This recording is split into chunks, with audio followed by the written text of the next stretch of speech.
ஞானானந்தமயம் தேவம் நிர்மலஸ்படிகாகிருதிம் ஆதாரம் சர்வ வித்யானாம் ஹயக்ரேவம் பாஸ்மகே. நேயர்கள் அனைவருக்கும் அஸ்ட்ரோ KS ஐயங்காரின் பணிவான நமஸ்காரங்கள். மாதபல் குரோதி வருஷம் பங்குனி மாதம் 2025 மார்ச் 15 முதல் 13/4/2025 வரலும் உண்டான காலகட்டம்.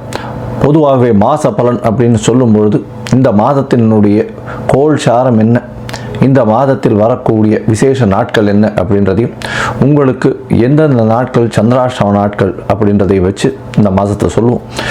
பொதுவாகவே மாத கிரகங்கள்னு சொல்லக்கூடிய சூரியன், செவ்வாய், புதன் மற்றும் சுக்கிரன், இந்த 4 கிரகங்களுடைய மாற்றத்தை வைத்து அதன் அடிப்படையிலேயே இந்த பலன்கள் அமையும். இந்த மாதத்தில் பார்த்தாலேயானால் கோள்சாரத்தின் பிரகாரம், அதாவது சூரியனை தொட்டு வரக்கூடிய மாதத்தை சௌரமான மாதம்னு சொல்லக்கூடியதை நம்ம ஃபாலோ பண்ணுறோம். ஆந்திரா, கர்நாடகா இந்த மாதிரியான ஸ்டேட், அதாவது மாநிலங்கள் எல்லாம் பார்த்திங்கன்னா அவங்க சந்திரமான மாதங்கள் அப்படின்னு சொல்லக்கூடியதை ஃபாலோ பண்ணுறாங்க. சந்திரமான மாதம் அப்படின்னு சொல்லக்கூடியது பௌர்ணமிக்கு அடுத்த நாளோ அமாவாசைக்கு அடுத்த நாளோ வரக்கூடிய பிரதமையை எடுத்து மாதத்தின் முதல் நாளாக கொண்டு செய்யக்கூடியது. நம்ம சூரியன் ஒரு ராசியிலிருந்து அடுத்த ராசிக்கு போகக்கூடிய விஷயத்தை வச்சு தான் நம்ம மாதத்தை சொல்கிறோம், மாதம் பிறக்கிறத சொல்கிறோம். இப்போ பங்குனி மாதம் அப்படின்னு சொல்லும்போது கடைசி மாதம் இந்த குரோதி வருஷத்தில். இந்த மாதத்தினுடைய கோள்சாரம் என்னன்னு பார்ப்போம். இந்த மாதத்தில் காலபுருஷ தத்துவத்தின் 2வது வீடுன்னு சொல்லக்கூடிய ரிஷபத்தில் குரு, மிதுனத்தில் செவ்வாய், கன்னியில் கேது, அது தவிர பார்த்தாலேயானால் கும்பத்தில் சனி, மீனத்தில் ராகு, சுக்கிரன், புதன் மற்றும் சூரியன், 4 கிரகங்கள். இந்த மாதத்தில் வரக்கூடிய மாற்றங்கள் அப்படின்னு பார்க்கும்பொழுது புதன், அதாவது 18ஆம் தேதியே 18/3/2025 அன்றைக்கே வக்கரகதியில் கும்பத்துக்கு வந்துடுறார். இந்த மாதத்தில் செவ்வாய் 7/4/2025, அதாவது பங்குனி மாத கடைசியில் செவ்வாய் மிதுனத்திலிருந்து கடகத்துக்கு போகிறார். ஒரு வாரம் தான் இருக்கும். ஒரு செவ்வாய் போனதுக்கப்புறம் ஒரு வாரத்தில் மாதம் மாறிடுறது. புதன் இந்த மாதத்தினுடைய கடைசி, அதாவது 10/4/2025 அன்னைக்கு அவர் மீனத்துக்கு போயிடுறார். ஸோ இந்த மாதத்தில் மாற்றங்கள் அப்படின்னு சொல்லக்கூடியது அப்படின்னு பார்த்தால இந்த சில விஷயங்கள் தான். இந்த மாதத்தில் இருக்கக்கூடிய யோகங்கள்னு பார்த்தாலேயானால் குருவும் சுக்கிரனும் பரிவர்த்தனை பெற்று இருப்பது பெரிய ஏற்றம். அது தவிர புதன் ஆரம்பத்திலையும் சரி கடைசிலையும் சரி நீச்சமாய் போனாலும் நீச்ச பங்கம் அடைகிறது பெரிய விசேஷம். சனியும் ஆட்சி பெற்று இருக்கார் கும்பத்தில். இதனால் இந்த மாதத்தினுடைய பலன்கள் இதனுடைய பொறுத்து வருட கிரகங்களாக இருந்தாலும் மாத கிரகங்களுடைய விசேஷத்தை பொறுத்தே நல்ல ஒரு ஏற்றத்தை கொடுக்கும். சரி, இந்த மாதத்தில் வரக்கூடிய விசேஷ நாள் அப்படின்னு சொல்லக்கூடியது இந்த மாதத்தில் வரக்கூடிய பங்குனி அமாவாசை.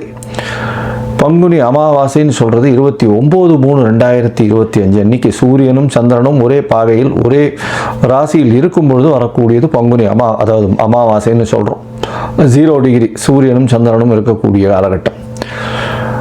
அதற்கு அடுத்த நாளான பிரதமை தெலுங்கு வருடப்பிறப்பு, அதாவது யுகாதின்னு சொல்லக்கூடியது. தெலுங்கு பேசக்கூடியவர்கள், தெலுங்கு அதாவது ஆந்திரா, கர்நாடகா, தெலுங்கானா இவாள்லாம் இந்த புது வருடம் பிறப்பதாக சொல்லக்கூடியது யுகாதி, அதாவது அமாவாசைக்கு அடுத்த நாளை சொல்லக்கூடியது. தெலுங்கு வருடப்பிறப்பு பெரிய ஏற்றத்தோடு கொண்டாடக்கூடியது. இந்த மாதத்தில் பார்த்தாலேயானால் 7/4/2025, அதாவது 4/4/2025 அந்த அன்னைக்கு சந்தான சப்தமி அப்படின்னு சொல்லக்கூடியது. சந்தான சப்தமி அப்படின்னு பொதுவாகவே வளர்பிறை சப்தமி 7ஆம் நாளை சப்தமி என்று சொல்கிறோம். வளர்பிறையில் பங்குனி மாதத்தில் வரக்கூடியது சந்தான சப்தமி. இந்த சந்தான சப்தமியில் விரதம் இருந்து இருப்பார்களே ஆனால் குழந்தை பிராப்தி ஏற்படக்கூடிய வாய்ப்பு.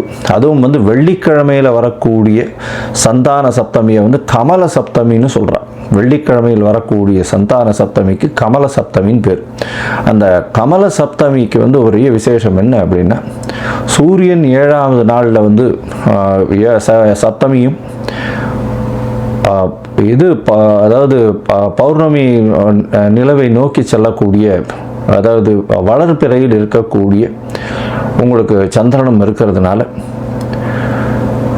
சூரியனை வலது கண் என்றும் சந்திரனை இடது கண் என்றும் சொல்கிறோம். அதனால் கண்ணில் பிரச்சனைகள் இருக்கக்கூடியவா அவர்கள் இந்த சந்தான சப்தமி என்றும் அந்த கமல சப்தமி, அதாவது வெள்ளிக்கிழமையில், இந்த வாட்டி வெள்ளிக்கிழமையில் வருது. அதனால் இந்த கமல சப்தமி அன்னைக்கு 4/4/2025 அன்னைக்கு கடவுளை தியானம் செய்து உபவாசம் இருந்து அந்த சந்தான சப்தமியை கொண்டாடினால் கண்டிப்பாக அவர்களுக்கு கண்ணில் இருக்கக்கூடிய வியாதிகள் பிரச்சனைகள் நிச்சயமாக அகலும். இந்த மாதத்தில் பங்குனி உத்திரம் மிகப்பெரிய விசேஷமான நாள். பங்குனி உத்திரம் அப்படின்னு சொல்லக்கூடியது ஸ்ரீரங்கத்தில் பெரிய விசேஷம், சேர்த்தி சேவையும் ஆகும். இந்த பங்குனி உத்திர நாள் அப்படின்னு சொல்லக்கூடியது 11/4/2025, அதாவது இந்த மாதத்தினுடைய கடைசியில் வருது. இது ஒரு பெரிய விசேஷம், அதாவது பெருமாளும் தாயாரும் சேரக்கூடிய அந்த ஒரு பெரிய விசேஷம் பங்குனி உத்திர நாள். வைணவர்களுக்கு பெரிய ஏற்றம், அது தவிர சுப்பிரமணிய கடவுளுக்கு பெரிய ஏற்றத்தை சொல்லக்கூடிய நாளாக பங்குனி உத்திரம் சொல்கிறது. அதுவும் திருமணத்திற்கு உகந்த நாளாக சொல்லக்கூடியது பங்குனி உத்திரம். அதற்கு அடுத்த நாளான 12/4/2025 அன்னைக்கு பௌர்ணமி.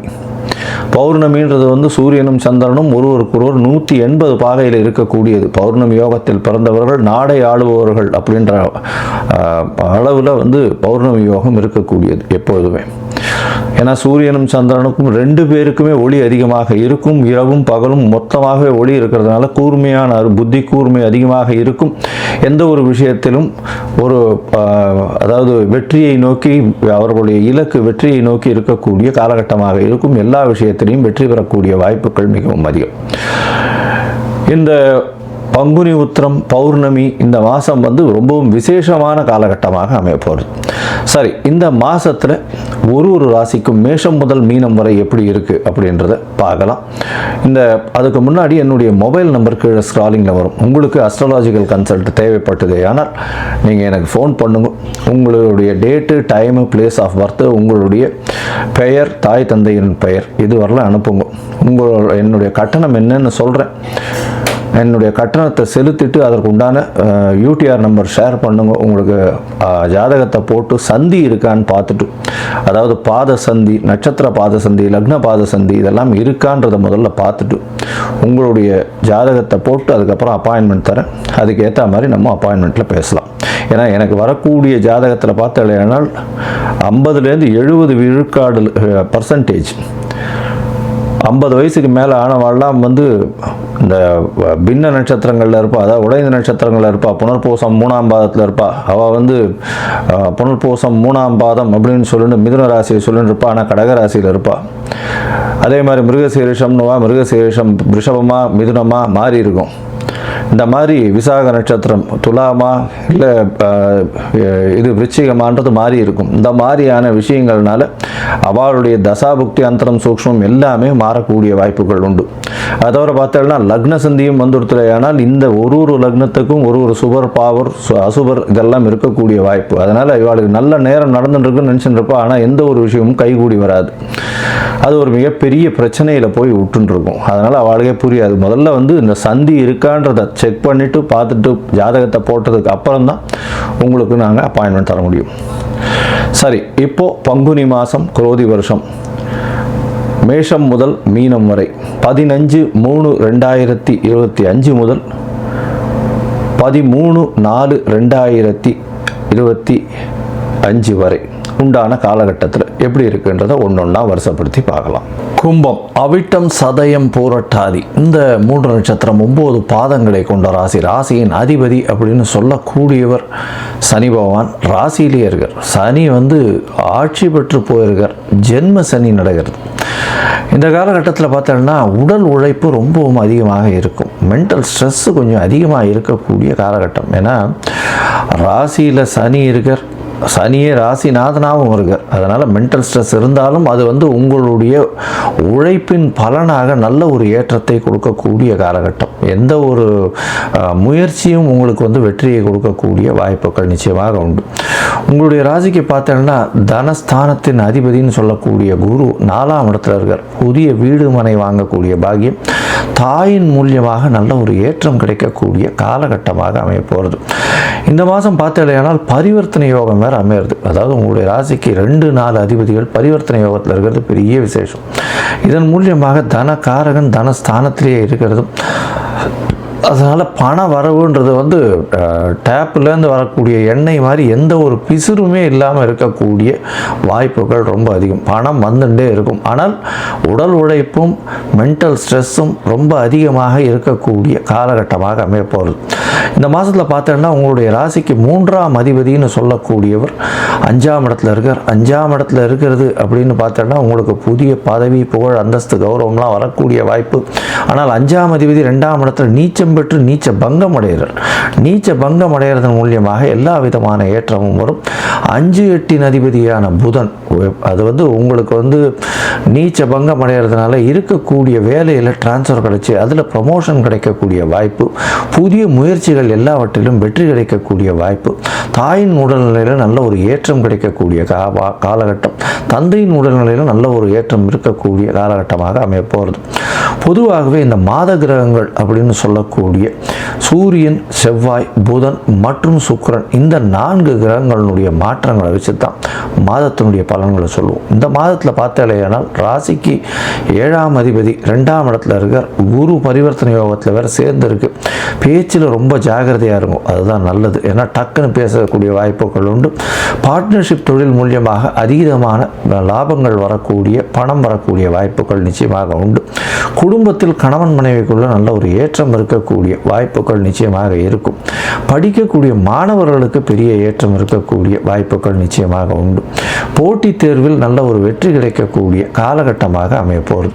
இந்த மாதத்தில் பார்த்தோன்னா உங்களுடைய ராசிக்கு 4-9 அதிபதி அப்படின்னு சொல்லக்கூடிய சுக்கிரனும் உச்சம் பெற்று போகிறதுனால வெளிநாடு போய் படிக்கக்கூடிய பாக்கியம் நிச்சயமாக வரும். வெளிநாடு போய் படிக்கக்கூடிய பாக்கியம்னா அதாவது மாஸ்டர்ஸ் டிகிரி அந்த மாதிரியான விஷயங்கள் படிக்கக்கூடிய பாக்கியம் நிச்சயமாக இருக்கும். இந்த மாதத்தில் பார்த்தாலேயானால் உங்களுக்கு இந்த புதனுடைய நீச்சம் வந்து உங்களுக்கு வந்து நல்ல ஒரு ஏற்றத்தை கொடுக்கும். ஏன்னா 8ஆம் அதிபதி நீச்சம் பெற்று இருக்கிறதுனால திடீர் வெளிநாடு பிரயாணம் கிடைக்கக்கூடிய வாய்ப்புகள் நிச்சயமாக இருக்கும். உங்களுடைய ராசிக்கு பார்த்தோன்னா 12ஆம் இடத்தை குரு பார்க்கறது பெரிய விசேஷம். அதுவும் வந்து நல்ல சயன போக ஸ்தானங்கள் நல்ல ஒரு ஏற்றத்தோடு இருக்கிறது, நல்ல ஒரு ஏற்றம், நல்ல ஒரு தூக்கம் வரக்கூடிய காலகட்டமாக அமைய போகிறது.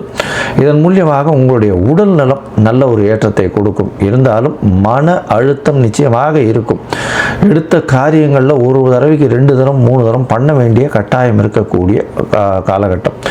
ஆண் மலட்டுத்தன்மை இருப்பவர்களுக்கு அதில் வந்து ஏற்றம் கிடைக்கும். அதாவது பாசிட்டிவ் சைன்ஸ் இருக்கக்கூடிய வாய்ப்புகள், மலட்டுத்தன்மை போகக்கூடிய வாய்ப்புகள் நிச்சயமாக இருக்கும். ஏன்னா செவ்வாய் 3ஆம் அதிபதி 3க்கு 3 இருக்கிறது பெரிய விசேஷம். அதை தவிர சுக்கிரனும் உச்சம் பெற்று போயிருக்கிறதுனால நல்ல ஒரு ஏற்றம் கிடைக்கக்கூடிய காலகட்டம். சப்தமாதிபதியும் உச்சம் பெற்றிருக்கார். அதனால் எதிர்பாலினத்தவர் மூலியமாக நல்ல ஒரு ஏற்றம், தொழிலில் ஒரு அபிவிருத்தி இருக்கக்கூடிய காலகட்டம். இந்த மாதத்தில் பார்த்தாலேயானால் எல்லா விதமான முயற்சிகளும் நல்லபடியாக இருக்கும். அதனால் எல்லா முயற்சிகளும் வெற்றி அடையும். இருந்தாலும் சில நாட்கள் முயற்சிகளை தள்ளி வைப்பது நல்லது அப்படின்னு சொல்கிறோம். அந்த சில நாட்கள் எது அப்படின்னு சொன்னால் சந்திராஷ்டம நாட்கள்னு சொல்கிறோம். அந்த சந்திராஷ்டம நாட்கள்ன்றது வந்து உங்களுடைய மதிகாரகன், அதாவது பொதுவாகவே பார்த்தாலேயானால் சந்திரனை மதிகாரகன் சொல்கிறது உண்டு. சந்திரனை மதிகாரகன் சொல்கிறதுனால மறைந்திருக்கக்கூடிய காலகட்டத்தில் தவறான முடிவுகள் எடுக்கக்கூடும். அதனால் வெளியூர் வெளிமாநில பிரயாணங்கள் வேண்டாம். அதை தவிர வந்து புதிய முயற்சிகள் வேண்டாம்னு சொல்கிறோம். ஒருவேளை எடுக்க வேண்டிய கட்டாயம் இருந்தது ஏனால் சந்திரனுக்கு உண்டான எளிய பரிகாரம் அப்படின்னு சொல்லக்கூடியது அருகில் இருக்கக்கூடிய இது கோசாலையில் அகத்திக்கீரை கட்டு கொடுத்துட்டு வாங்க. இல்லைன்னா அருகில் இருக்கக்கூடிய சிவன் கோவிலில் அல்லிப்பூ கொடுத்துட்டு வாங்க. அதனால் வந்து உங்களுக்கு உண்டான சந்திராஷ்டமத்தின் தாக்கம் குறையும். அதை தவிர பார்த்தோன்னா சந்திராஷ்டமம் என்னென்னைக்கு இருக்குது அப்படின்னு பார்க்கும்பொழுது இந்த மாதத்தில் வந்து 10/4/2025 12/4/2025 வரலாம் உண்டான நாட்கள் சந்திராஷ்டம நாட்கள்னு சொல்கிறோம். இந்த நாட்களில் யாருக்கும் ஜாமீன் கையெழுத்து போடாதீங்க. தேவையில்லாமல் யாருக்கிட்டையும் காசிப்ஸ் வச்சுக்காதீங்க. அது அந்த அளவு ஏற்றத்தை கொடுக்காது. மொத்தத்தில் பார்த்தாலேயானால் இந்த கும்பராசிக்காரர்களுக்கு மென்டல் ஸ்ட்ரெஸ் இருக்கும், மன அழுத்தம் இருக்கக்கூடிய காலகட்டம். உடல் உழைப்பு அதிகமாக இருக்கும். படிக்கக்கூடிய மாணவர்களுக்கு ஏற்றம் இருக்கும். பணவரவிற்கு பஞ்சம் இருக்காது. தாயின் உடல்நிலையில் நல்ல ஒரு ஏற்றம், தந்தையின் உடல்நிலையில் நல்ல ஒரு ஏற்றம். வெளிநாடு பயணம், ஷார்ட் ட்ரிப், அதாவது குறைந்த டைம் போயிட்டு வரக்கூடிய வெளிநாடு பயணம் இருக்கும். வீட்டை விட்டு நாட்டை விட்டு போகக்கூடிய பாக்கியம் கிடைக்கும். ஆண் மலட்டுத்தன்மை நீங்கக்கூடிய வாய்ப்புகள் உண்டு. எதிர்பாலினத்தவர் மூலியமாக நல்ல ஒரு ஏற்றம் இருக்கும். பார்ட்னர்ஷிப், கூட்டு தொழிலில் பெரிய வெற்றி கிடைக்கும். தொழிலில் பெரிய அபரிமிதமான லாபங்கள் கிடைக்கக்கூடிய காலகட்டமாக அமையும். இந்த மாதத்தில் எல்லா விதமான வெற்றிகளும் ஏற்றங்களும் கிடைக்கக்கூடிய காலகட்டமாக இருக்கும். நீங்கள் மதுரை மீனாட்சி அம்மன் கோவிலுக்கு போங்க, அங்கே துர்க சன்னதி இருக்குது. அந்த சன்னதிக்கு பக்கத்தில் பார்த்தாலேயானால் இந்த பீடாதிபதிகள், ரிஷிகள், அந்த முனிகள் இவர்களுடைய சன்னதிகள் இருக்கும். சித்தர்கள், யோகிகளுடைய சன்னதிகள் இருக்கும். அந்த சன்னதியில் கண்டினியூஸாக ஒரு 10 நாள் 11 நாளைக்கு